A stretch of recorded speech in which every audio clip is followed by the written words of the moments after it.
কি ব্যাপার নীলা, আজকে হঠাৎ তোর ভাইয়াকে নিয়ে আসলি, ঘটনা কি? আমি তো তোমার জন্য এসেছি, ওর জন্য কি শুধু শুধু এখানে আসবো নাকি? ও বুঝলাম। একদম মা চল তো না যাই। এই তুই নাম ধরে ডাকছিস কেন? ওকে ভাবি বলে ডাকবি, আজকে থেকে ও তোর ভাবি। কে কার ভাবি? ও আচ্ছা, সরি সরি, তোকে তো প্রপোজ করানি, right? Wait wait a minute. Hello, তুই তো নির্লজ্জ কেন রে? তুই তো ছোট বোনের সামনে তার বান্ধবীকে প্রপোজ করিস। তাতে কি হয়েছে? ভালোবাসা কি অন্যায় নাকি? আমি তো প্রপোজই করছি, আর এইসব তো তোর জন্যই করছি। তো বাসায় একা একা থাকিস, তোর বোর হয়, তুই বোর ফিল করিস, তাই ভাবলাম তোর বান্ধবীকে তোর ভাই বানিয়ে নিয়ে যাবো, তাহলে তুই বোর ফিল করবি না। দেখছিস কি উল্টাপাল্টা কথা বলছে? উল্টাপাল্টা না ম্যাডাম, যা সত্যি তাই বলছি। নীলা, তোর ভাইকে থামতে বল। এই তুই যা তো, তোর জন্য কিন্তু আমরা দুজনে বিরক্ত হচ্ছি। তাহলে তোর বান্ধবীকে বল রিপ্লাইটা দিয়ে দিতে, চলে যাচ্ছি। কিসের রিপ্লাই? কিসের রিপ্লাই দেবো? I love you reply.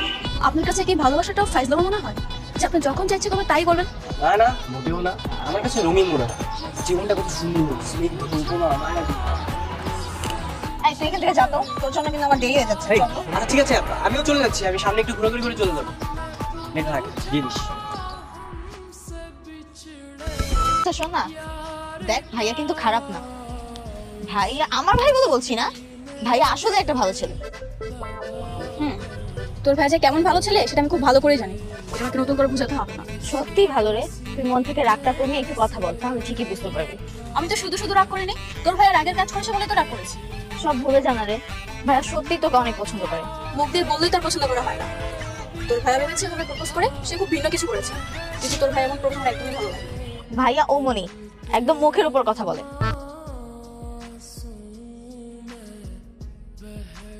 আজকে না ভাইয়ের জন্মদিন, আমি আর ভাইয়া রেস্টুরেন্টে কেক কাটতে দেবো, তুইও চল না প্লিজ প্লিজ প্লিজ।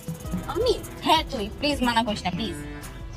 ঠিক আছে যাবো, কিন্তু তোর ভাইকে বলে দিবি ও যেন নেক্সট টাইম আমার সাথে এমন না করে। তুই তো খুব ভালো করেই জানিস যে আমার মতো স্ট্রাগল করার মেয়ের জন্য প্রেম ভালোবাসা একদমই সাজে না। আচ্ছা তাহলে তুই এখানে দাঁড়া, আমি ভাইয়ের সাথে একটু ফোনে কথা বলে আসি। আমি আর তনিমা একটা গাড়ি নিয়ে রেস্টুরেন্টে যাচ্ছি, তুই একটা কেক কিনে বাইক নিয়ে চলে আয়। কেক? আমি আজকে তনিমাকে বলেছি তোর জন্মদিন, একটা সুন্দর মুহূর্ত তৈরি করতে চাচ্ছি। ও আচ্ছা, এই ব্যাপার। আমরা তিনজনই কেন, আর কেউ আসবে না? তো না মানে হয়েছে কি, গতকাল রাত্রে আমি বন্ধুদের সাথে সেলিব্রেশন করে ফেলেছিলাম, তাই এখন আর কেউ নেই, আর স্পেশালি তোমার জন্য এখানে আসা। কিরে বন্ধু, কার জন্মদিন? হ্যাঁ কিরে বন্ধু, তুই একাই আসছিস? আর কেউ আসে নাই তোর সাথে? আমি একাই এসেছি। তোর না 1 মাস আগে বার্থডে গেল, আমরা না সবাই মিলে কেক কাটলাম। সমস্যা নেই, একটা কাটি আমরা। তোরা দুই ভাই বোন মিলে আমার সাথে এমন মিথ্যে কথা বলতে পারলি? আরে বাবা, আমার বন্ধু, তো মাথায় প্রবলেম আছে, কি বলতে কি বলে ফেলছে, তুমি ওর কথা একদম বিশ্বাস করো না। আপনি চুপ করুন, আপনি কি সবাইকে আপনার তো বোকা ভাবছেন? নীলা, তোর কাছ থেকে মেয়েটা একদমই আশা করি। দেখ তুই ভুল বুঝিস না। নীলা প্লিজ শুনুন, আপনাকে বলছি আজকের পর থেকে আপনার কাছ থেকে দূরে দূরে থাকবেন।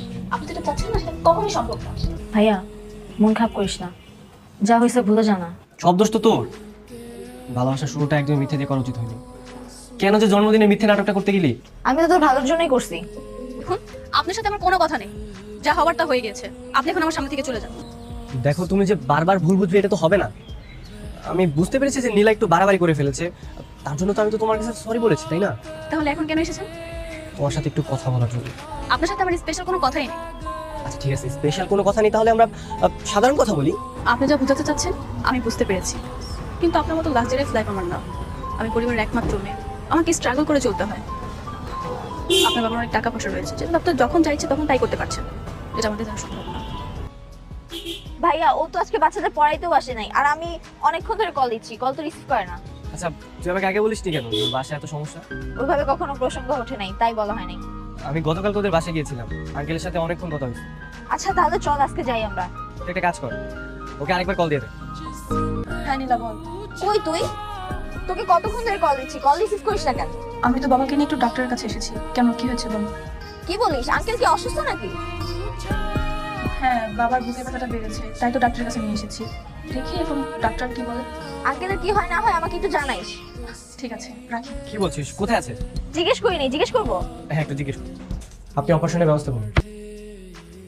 আপনি কে? আপনাকে তো আমি চিনলাম না। আমি ওনাদের পরিচিত। ও আচ্ছা, অপারেশন করতে কত টাকা লাগবে? আপনি জেনে কি করবেন? এই ধরেন প্রায় 2.5 লক্ষ টাকার মতো লাগবে।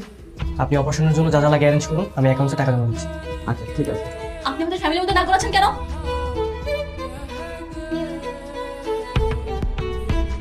আপনি যেখানে কেন টাকা দিতে চাচ্ছেন সেটা আমি খুব ভালো করেই বুঝতে পেরেছি।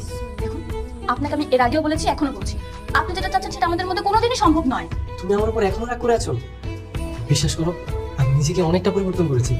আমি আমার অফিসের প্রত্যেকটা স্টাফকে যথেষ্ট পরিমাণ সম্মান করি, ওদের সব দাবি আনি।